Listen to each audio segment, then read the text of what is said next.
Robert burn Woodward 10 April 1917 کو Boston میساچیوسیٹس میں پیدا ہوئے۔ ان کے والد 1918 کے انفلوئنزا وبائی مرض کے بہت سے متاثرین میں سے ایک تھے۔ بہت کم عمری سے ہی ووڈورڈ کیمسٹری کے نجی معاملے کی طرف راغب ہوئے جب انہوں نے ایک سرکاری پرائمری اسکول میں تعلیم حاصل کی اور پھر کوئنسی ہائی اسکول میں داخل ہوئے۔ جب تک انہوں نے ہائی اسکول میں داخلہ لیا وہ پہلے ہی لیڈوگ گیٹرمینس کی لیبارٹریوں میں زیادہ تر تجربات انجام دینے میں کامیاب ہو گئے تھے اور پھر ایکسپیریمنٹل آرگینک کیمسٹری کی وسیع پیمانے پر استعمال ہونے والی نصابی کتاب میں انہوں نے بہت نمایاں کامیابی حاصل کی۔ 1928 میں ووڈورڈ نے جرمن کنسولیٹ کے کونسل سے رابطہ کیا اور ان کے ذریعے جرمن جرائد میں شامل ہونے والے کچھ اصل مقالوں کی کاپیاں حاصل کرنے میں کامیاب رہے۔ اپنے پورے کیریئر کے دوران ووڈورڈ کو نظریاتی اور تجرباتی دونوں طریقوں سے اس رد عمل کو بار بار اور طاقتور طریقے سے استعمال اور تحقیقات کرنا تھا۔ 1933 میں انہوں نے میساچیوسیٹس انسٹی ٹیوٹ آف ٹیکنالوجی MIT میں داخلہ لیا، لیکن اپنی فارمل تعلیم کو اتنی بری طرح نظر انداز کر دیا کہ 1934 کے موسم خزاں کے اختتام پر اسے خارج کر دیا گیا۔ MIT نے انہیں 1935 کے موسم خزاں میں دوبارہ داخل کیا اور 1936 تک انہوں نے بیچلر آف سائنس کی ڈگری حاصل کر لی۔ صرف ایک سال بعد MIT نے انہیں ڈاکٹریٹ سے نوازا، جبکہ ان کے ہمجماعت ابھی بھی بیچلر کی ڈگری کے ساتھ فارغ التحصیل تھے۔ ووڈورڈ کے ڈاکٹریٹ کے کام میں the synthesis of the female sex hormone estrone کے متعلق تحقیقات شامل تھی۔ انہوں نے 1937 سے 1938 تک ہارورڈ یونیورسٹی میں جونیئر فیلوشپ حاصل کی اور اپنی باقی زندگی ہارورڈ میں مختلف حیثیتوں میں رہے۔ 1960 کی دہائی میں ووڈورڈ کو پروفیسر آف سائنس نامزد کیا گیا، ایک ایسا عنوان جس نے اسے فارمل کورسز پڑھانے سے آزاد کر دیا تاکہ وہ اپنا پورا وقت تحقیق کے لیے وقف کر سکے۔ رابرٹ ووڈورڈ کی ریسرچ اور کیریئر کی اگر ہم بات کریں تو 1940 کے اوائل میں ووڈورڈ کے کیریئر کا پہلا بڑا حصہ مقالوں کا ایک سلسلہ تھا جس میں قدرتی مصنوعات کی ساخت کی وضاحت میں الٹرا وائلٹ اسپیکٹراسکوپی کی اطلاق کی وضاحت کی گئی تھی۔ ووڈورڈ نے ایک بڑی مقدار میں تجرباتی اعداد و شمار جمع کیے اور پھر قواعد کا ایسا سلسلہ تیار کیا جسے بعد میں ووڈورڈز رول کہا گیا، جس کا اطلاق نئے نیچرل سبسٹانسز کے اسٹرکچر کے ساتھ ساتھ نان نیچرل سائنٹیسائزڈ مالیکولرز کا پتہ لگانے کے لیے کیا جا سکتا ہے۔ نئی تیار کردہ انسٹرومنٹل ٹیکنیکس کا مناسب استعمال ایک خصوصیت تھی جس کی مثال ووڈورڈ نے اپنے پورے کیریئر میں دی۔ 1944 میں اپنے پوسٹ ڈاکٹریل ریسرچر ولیم وان ایگرز کے ساتھ ووڈورڈ نے ملیریا کے علاج کے لیے استعمال ہونے والے الکلائڈ کوئنون کی ترکیب کی اطلاع دی۔ آرگینک سائنسز ان نوبل پرائز 1940 کی دہائی کے اواخر میں ووڈورڈ نے بہت سے کمپلیکس نیچرل پروڈکٹس کو تشکیل دیا جن میں اسٹرائکنین، کارٹیسون، کولیسٹرول، کوئنون، سیفیلوسپورین، کلوروفل، ریزرپائن۔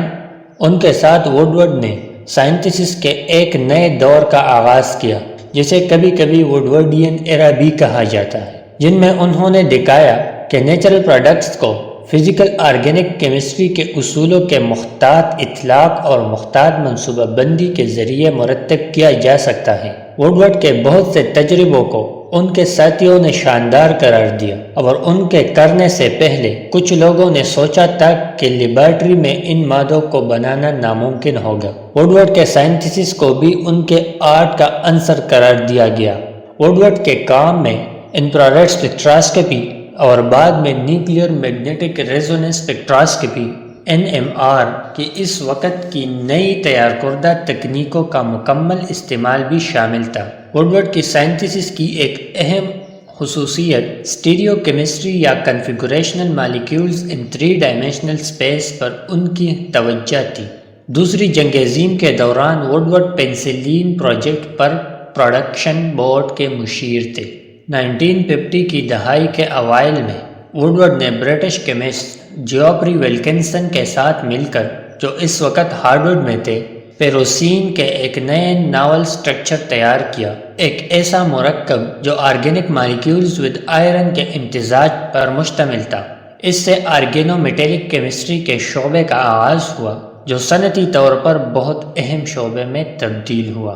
ووڈورڈ نے synthesis of complex organic molecules کی ترکیب کے لیے 1965 میں نوبل پرائز جیتا۔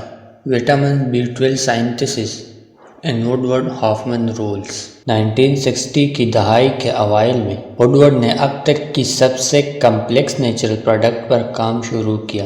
تقریباً 100 طلباء اور PhD کارکنوں کی ایک ٹیم نے اس مالیکیول کی ترکیب پر کئی سالوں تک کام کیا۔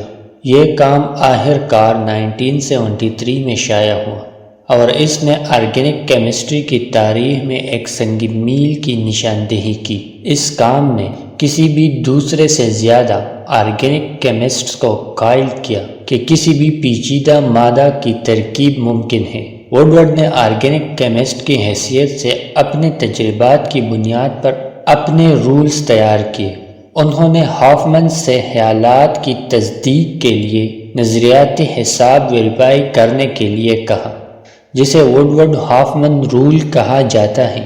ووڈورڈ انسٹیٹیوٹ ہارورڈ میں رہتے ہوئے ووڈورڈ نے 1963 میں بیسال سوئٹزرلینڈ میں واقع ووڈورڈ ریسرچ انسٹیٹیوٹ کی ڈائریکٹرشپ سنبھالی۔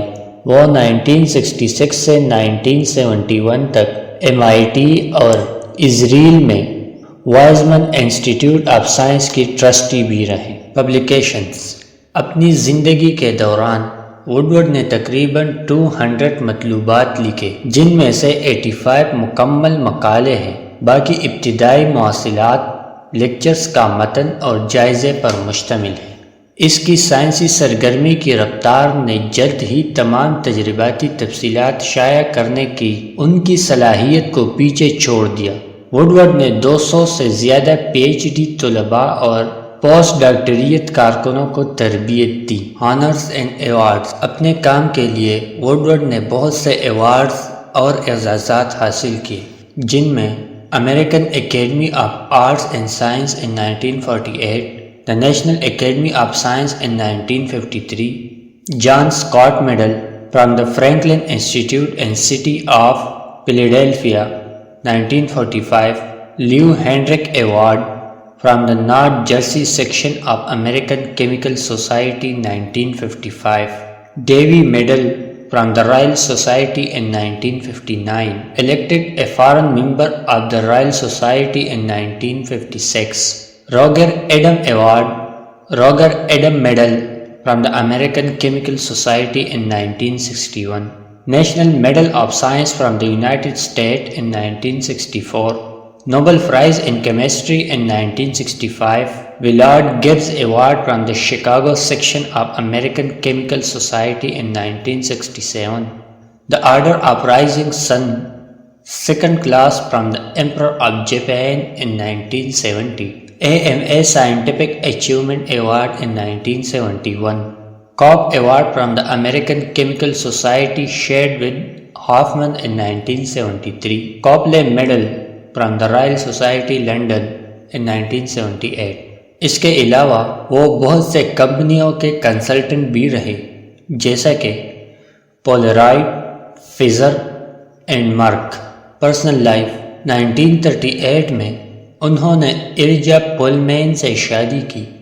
ان کی 2 بیٹیاں تھیں، سیری آنا پیدائش 1939 اور جین کرسٹن پیدائش 1944۔ 1946 میں انہوں نے ایک آرٹسٹ ملر سے شادی کی، جن سے ان کی ملاقات پولرائڈ کارپوریشن میں ہوئی تھی۔